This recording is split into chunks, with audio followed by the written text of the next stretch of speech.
For decades, the experts have been proclaiming that the dawn of a new revolution, a world where customers are no longer at the mercy of corporations, has begun.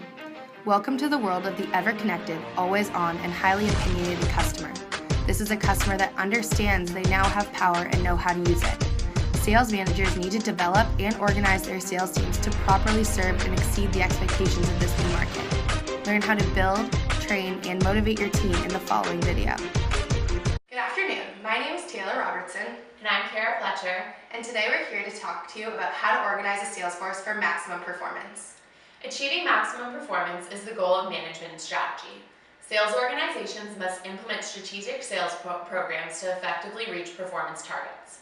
We are here today to teach sales managers how to create the most effective sales force in their industry.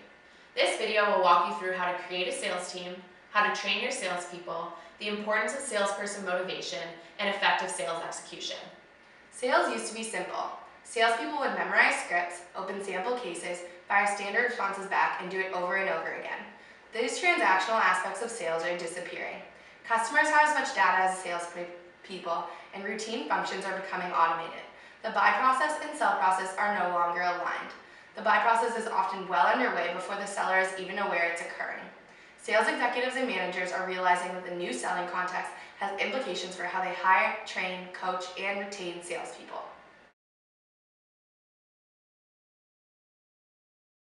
Hi, my name is David Fletcher. I'm the chairman of CLA and co-manage the sales team.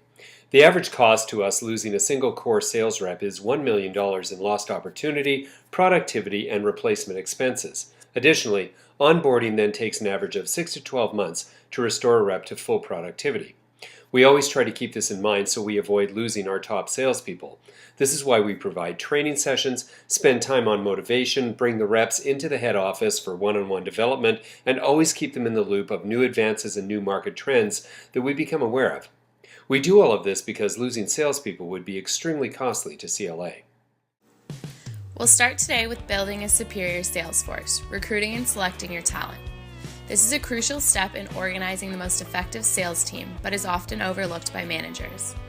A survey conducted by DDI HR Management questioned 1,600 hiring managers and concluded that 1 in 5 new hires is a mistake, and over 1/3 of respondents admitted to making a poor hiring decision due to time pressure to fill open spaces.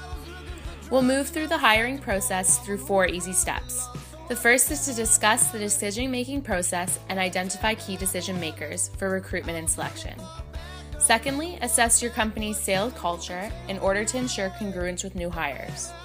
Thirdly, conduct a job analysis and provide an appropriate job description. Lastly, discuss different courses used for recruiting applicants. There are several ways that you can go about recruiting talent. The following are the best practices according to Salesforce.com.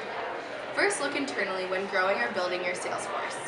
You may have technical or administrative people who can successfully transition into sales roles. These people already know your organization and would be less costly and can transition quickly into a sales position. Second, ask for employee referrals. Chances are that your current employees know the position well and know people that would be good for the job.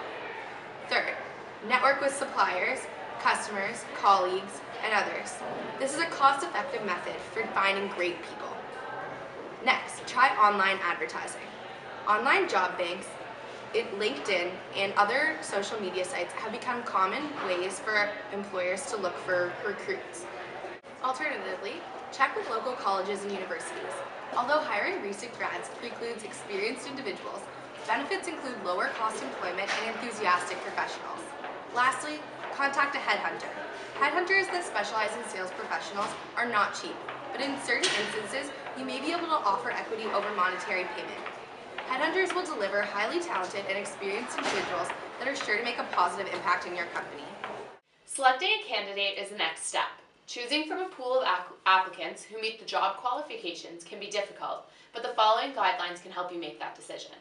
The 30-30-30-10 rule by HR Challenge Group is a module that you can use to help select your applicants. The first 30% is based on assessment results. The next 30% is based on the background interview and reference checks. The last 30% is based on interview results, and the final 10 is on perceived fit with company culture.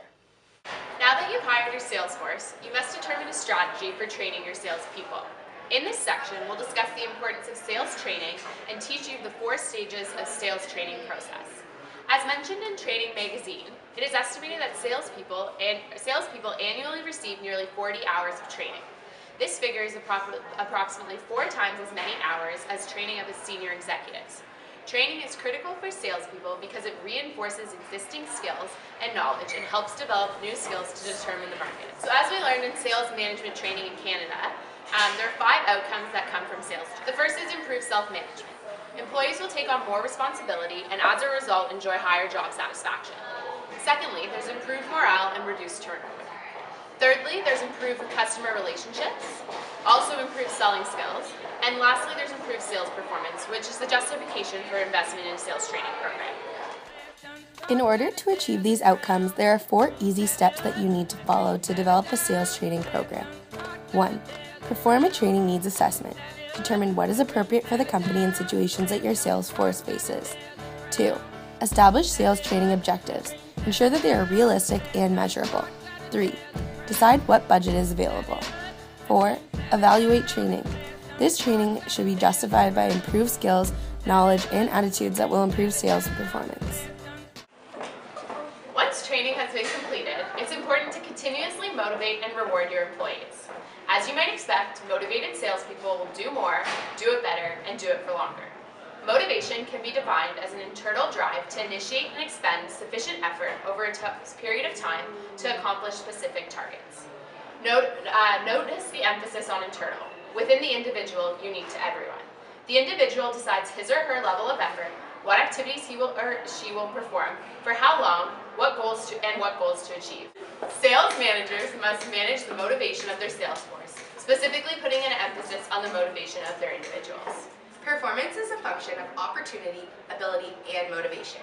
Sales managers must help salespeople identify opportunities and ensure that they have the selling ability by providing appropriate resources, training, technology, sales support.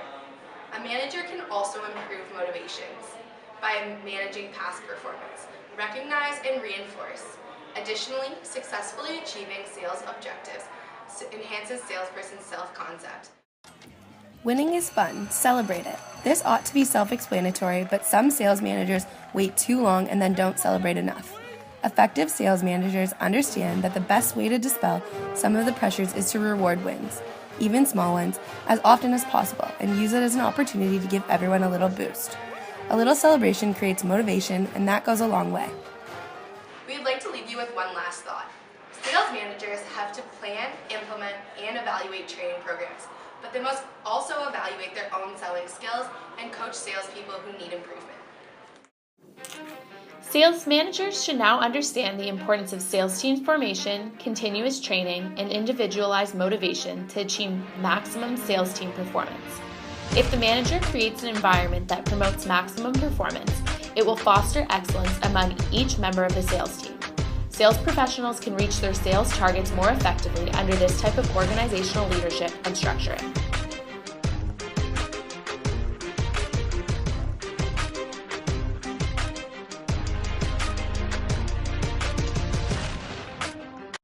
We're here to answer some of the common questions that sales managers have. The first is a commission-based compensation plan the most effective? Although commissions can generate high levels of sales, it's important to emphasize team and company performance. It has been proven that higher company sales and profits are beginning to come from companies that adopt a base salary plus profit sharing system. Compensation plans are dependent on the type of sales and sales force that you have, but commissions are not always the right answer. What's the best way to manage my sales team? The best way is to not manage at all. Instead, make sure to lead the team and help them achieve their goals through tailored and unique motivations and rewards. Many managers rely too heavily on metrics and deadlines to drive productivity, but it is more important to align the individual's goals with the overall company strategy. Is a rigid sales process the best way that I can train my sales team? Depending, of course, on the type of sale taking place, different structures are more effective. In a situation where teams deal with a large number of varied customers, a more flexible sales process will allow your sales team to adhere to your customers' needs and, by extension, close more deals. Now, how can I motivate some of my lower performers? One way to motivate your low performers is to leverage social networks, using the success of your high performers to motivate others. This will often turn great individuals into high-performing teams. Should I standardize the training programs across my entire company? No. It is more effective to train individual employees in areas that they require additional skills and techniques for. It is a waste of company resources to train all employees on all subjects, as some salespeople will already have certain skills and lack others.